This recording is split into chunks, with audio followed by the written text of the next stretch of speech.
Welcome to Coastal Compass, allegedly a podcast. We're about to get into some catastrophe restoration. Mm-hmm. Hey, I said it that time with Gabriel right after this.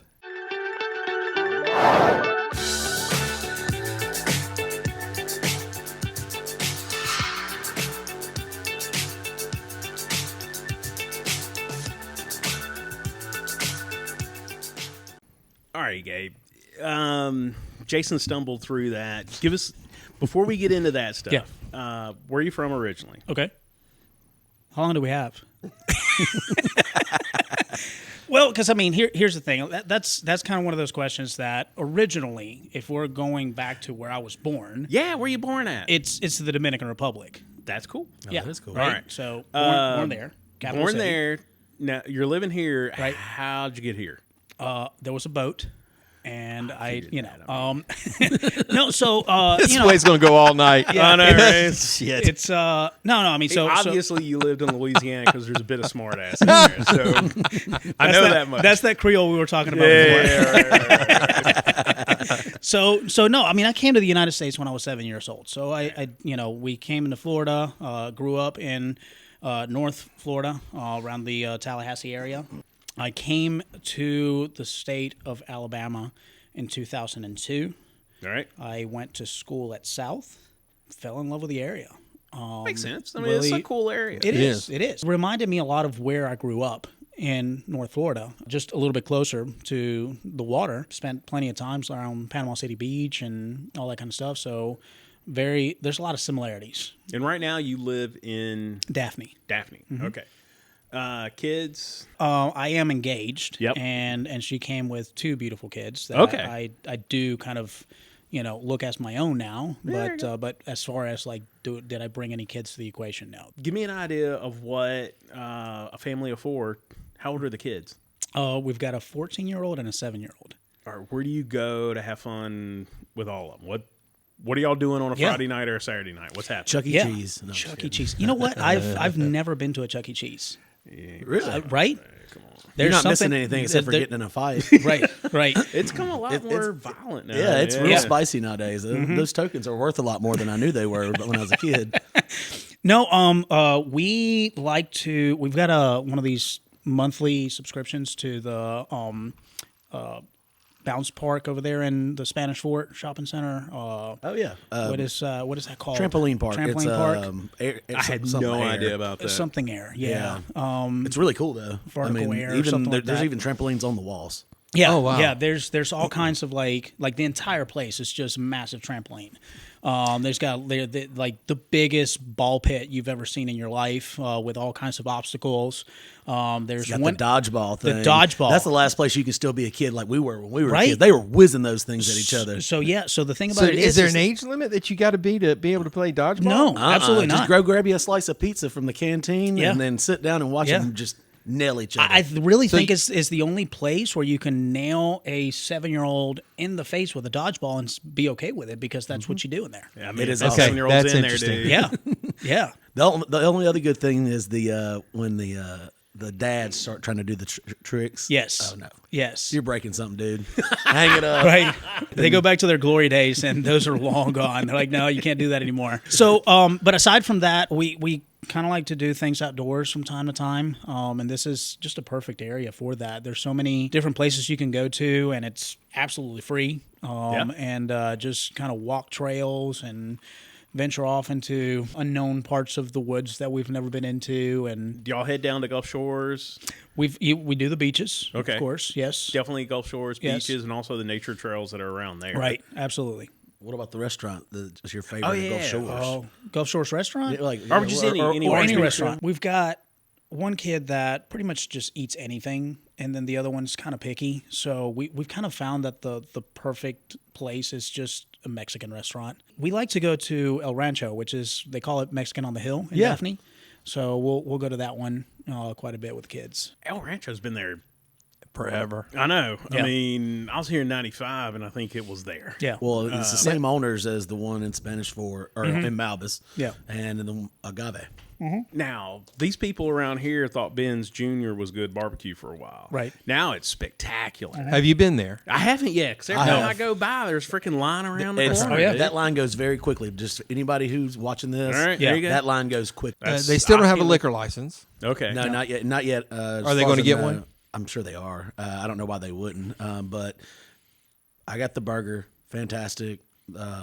Amy got the club sandwich. It was gigantic, and then she got some turnip greens. Those are great. The two people that were with us, they got beans with their side because they got club sandwich and all that too. And they said the beans were fantastic. But the big thing I've been hearing about is the corn fritters. Really? I've heard the no. barbecue's over the top spectacular. Yeah, I've heard good things. That's what I'm looking forward Yeah. to, because there wasn't a good one around here. Right. And I'm still dying on that hill. All right, sorry. Get back to Yeah, Gabriel. we will digress on no, stuff. that's okay. All right, I'm so enjoying this. Here we are. So, So he was talking about Mexican. Now, I want to go back to this. yeah. And you're saying, okay, oh, well, we usually go eat Mexican. Right. But when we don't have the kids, then we can venture out because we're both foodies. We love food. And frankly, here recently, we just haven't been doing enough of it, life and whatnot. The most recent place that we went to, and I actually did a Facebook post on this because I was honestly ashamed that I had not tried it sooner. Market by the Bay Oh, yeah. Oh yeah. has a brunch on Sundays. Oh.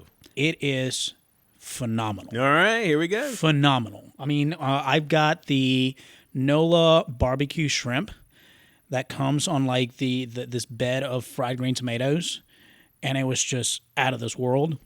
After that, I started seeing like some of the posts that they had done with the food, the brunch food, and it is just amazing.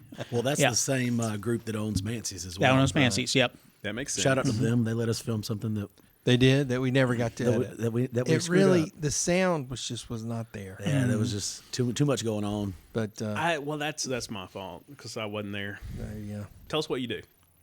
So I am the business development manager for Lightspeed Restoration. Okay. So a lot of people ask me, well, what does that mean? I'm the guy that makes the phone ring. I spend most of my days just going out and meeting with people and letting them know who we are.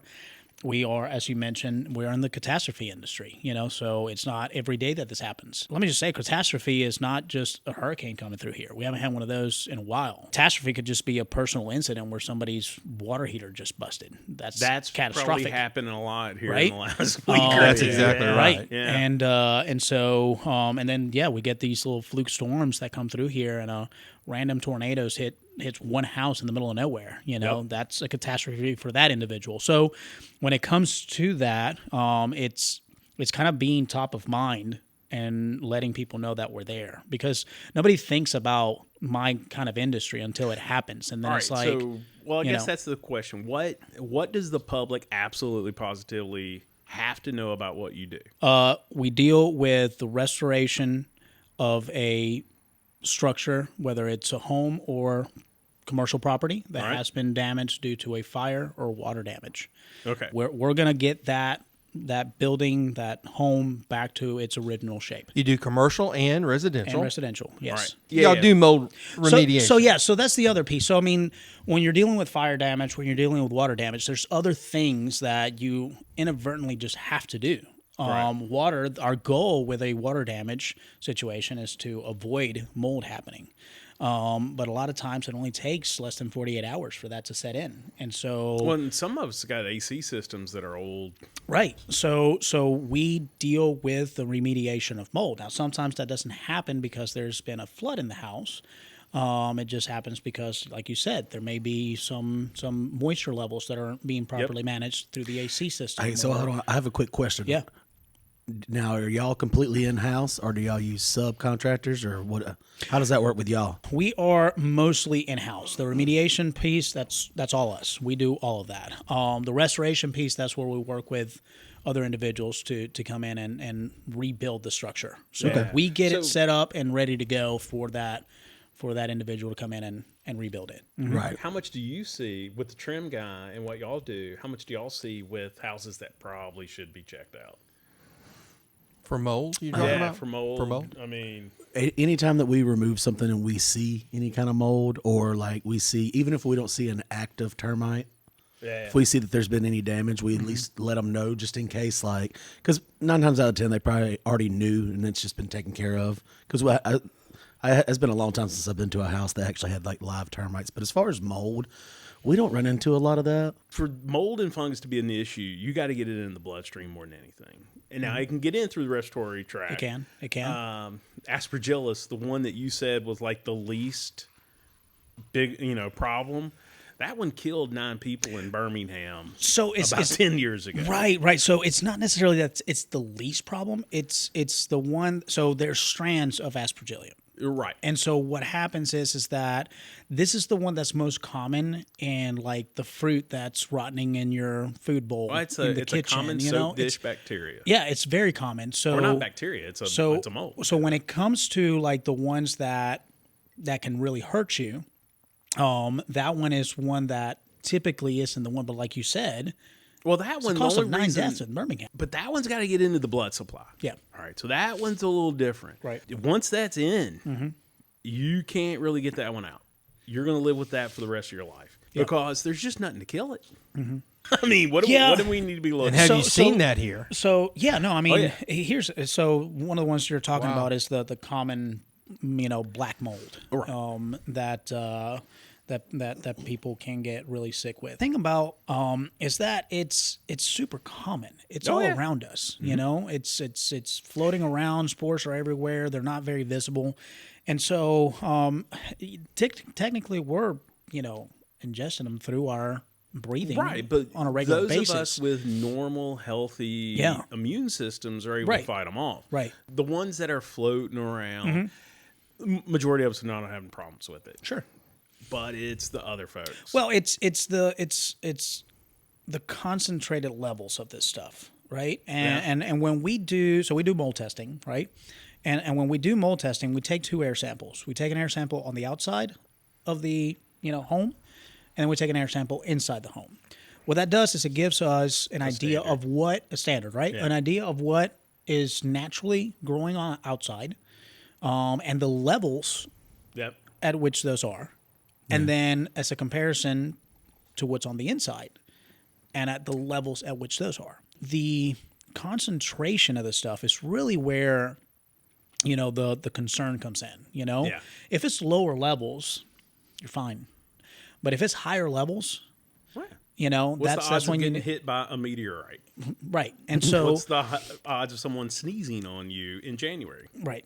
So here's the thing about mold. Don't deal with it yourself. There's too many opportunities for you to get something that we can't get rid of. Right. And you don't want. And just, I mean, talking to the I pharmacist around here Yeah. in the hospitals, those drugs are expensive, yeah. and you're going to be in there a long time, and nobody wants that. Right. If you have anything questionable, just call me. I'm not going to charge you to come, To come and look take a for look it. at it. Yeah. So it's not going to cost you for me to tell you whether it's okay or not. And if we get out there and we see something that, hey, you could just wipe that down some microbial spray, we'll let you know.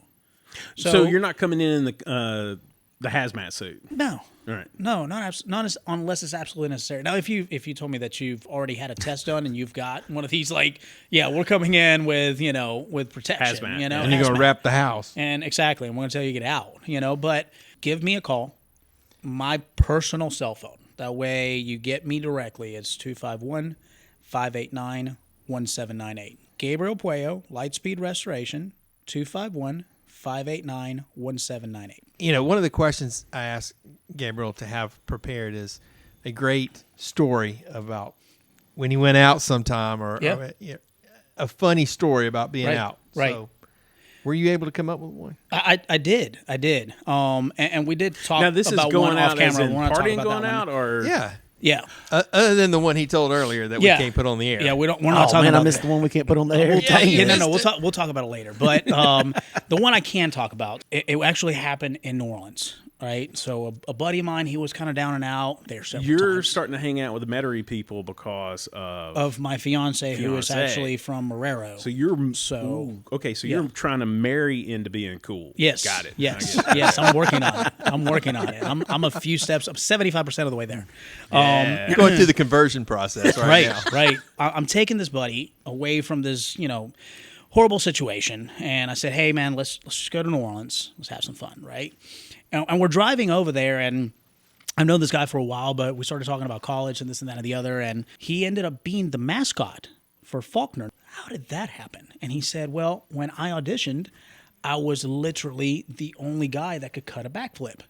And I look at this guy. I mean, he's a fit guy and everything, but I've never thought this guy could cut a backflip. And I was like, there's no way, right? So we keep on going. We get to New Orleans, and we go out. We go over to Frenchman, and we start hitting some of those bars. And we're at the Blue Nile. Oh, I love that place. Blue Nile, awesome place, right? The band is getting set up. There's music playing. People are standing around. Nobody's dancing. Now, he's had a couple of drinks. He's feeling good. So we're at the Blue Nile. Music is playing. Decides that he's just going to go dance. He didn't go grab somebody and go dance. He's out there by himself. He just goes out to the dance floor John and starts Travolta. dancing, right? Feeling himself. And I'm like, people start flocking in now. So he started this trend. People are now dancing. About 15 minutes into this, now there's a circle wrapped around the room. And now people are taking turns going into the circle, back and forth. Soul Train, baby. Right? Bring It's good stuff. I mean, he started it. And about that time, he jumps into the center of the circle. He starts dancing over to this girl on the other side, kind of makes eye contact with her, pulls back, and boom, cuts a flip. Crowd goes wild. Okay? And what was most impressive was this guy was wearing dress shoes with no grip and landed it. And I was like, he can't cut a backflip. And man, it was the best part of that entire trip. Well, now let me ask you a question. Did he get the girl's number? Because it kind of seemed like he was trying to impress her, right? The best part of the story, I'm glad you mentioned that. Of course, the crowd has now piled up in there. Mm-hmm. And we are sitting at one of those tables off to the side. The girl beelines to him, says something. I couldn't hear, the music was so loud. Says something to him in his ear. And the next thing I know, he's walking out with her. You basically grew up here, from college all the way to here. Yeah. So if you've got the magic wand and you can change anything about living here, Daphne, Mobile, anywhere, what would it be? Yeah. I have been thinking about this a lot. Okay. Yeah, right? Because, I've been loading the question. Yeah. Man, I've been watching your podcast for some time now. You there know? We go. And I've been listening to others answer the magic wand question. Yeah. And I didn't want to be the same as others. If we're all going to get a wish, let's all make it work for each other, right? Yeah. and I had one, and I think somebody took it. It was having some kind of ferry system to get us back and forth. Yes. Oh, that's yeah. That was the very last podcast we did. Right, which he stole it from me because I was like, that would be awesome. That jerk. Because Dude, man, Fairhope used to have Allstal. that. Yeah, Fairhope used to have that. Yeah. Yep. To heck with that old timey thing. Yes. I want Allstal to build us a ferry. Because they build ferries in Australia. Yep. Build us a ferry or a boat between here and Mobile. He wants that ferry with the hovercraft that you Yes. drive your car on. Oh, and- well, they built Yes. that giant one Yes. that goes from Hawaii to the mainland as well. Yeah. It could be Gigantic ship. that. It doesn't have to be a car. It could just be where I could go on it, shoot down to downtown Mobile in 15 minutes, go out, have a great time, shoot back on it, and walk home. That's Well, I'm glad you mentioned that because my magic wand is actually a like a train transport. And I think they've been talking about this, but I don't know if they're going to do it. But a train transport that will get us to New Orleans. Oh yeah, That's all right. coming soon. We had one. Right. we did. Bring it back. That's what I'm saying. All right. I'm cool with bringing it back. Yeah. But it's got, and no one's mentioned the problem when it was here the last time. No one used it Really. because it would pick you up at 2 a.m. It was on a odd. Tuesday, and it would drop you off at a 4 a.m. on a Monday or something. The schedule was wrong. The schedule needs to work too. Right. It has needs to. But yeah. the thing is, no one's mentioning what the schedule's going to be. Right. And it's got to have limited stops. If it's going to stop, it can only be limited. I mean, if you're going here, it can't stop at, Bala Batra and then go on down to it's got to go from here to past Biloxi, Christian, to New Orleans. Right. How It's long- gotta Let's have- make it a bullet train on top of it.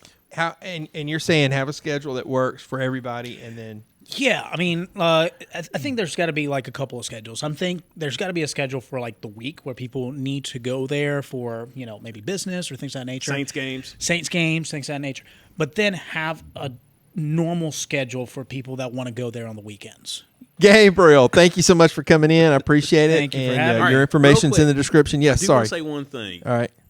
Gabe, you met all of us pretty much through the Chamber of Commerce, the Yeah. Eastern Shore Chamber. Yeah, Here. absolutely. So for all you chamber people, I am telling you, get your butt here, get on the podcast. Because what Gabe's going to do is take this and he's going to broadcast it out on all his social media stuff. Yeah. This is a great advertisement for you. Absolutely. Talking about what you are, what you do, and you're going to be able to blast it out to your network. Absolutely. We're going to blast it out to our network. We want to do that for you as well. And Gabriel is an ambassador for I am an ambassador for the chamber. the chamber. So if you're Beautiful. looking, if you need more information on the chamber, Yes. you got his cell phone You got my number. number Call him now. up. Yep. Also, he mentioned that he watches our podcast. You can do that as well. Hit the like, subscribe, follow us. Hit that bell. Notification bells. I Yep. love All it right, when so we every do time a need bell to rings, start, Angel gets like, its wings. posting some of the comments down below on who is the best interviewer. We all know that, but we also give us some other comments about what we could do to make this more entertaining. And We need some help there. and the spider's missing. Hey, thank y'all for watching. We'll see y'all in the next one. We've gone way over time. We'll talk to y'all later. Thanks, Bye. guys.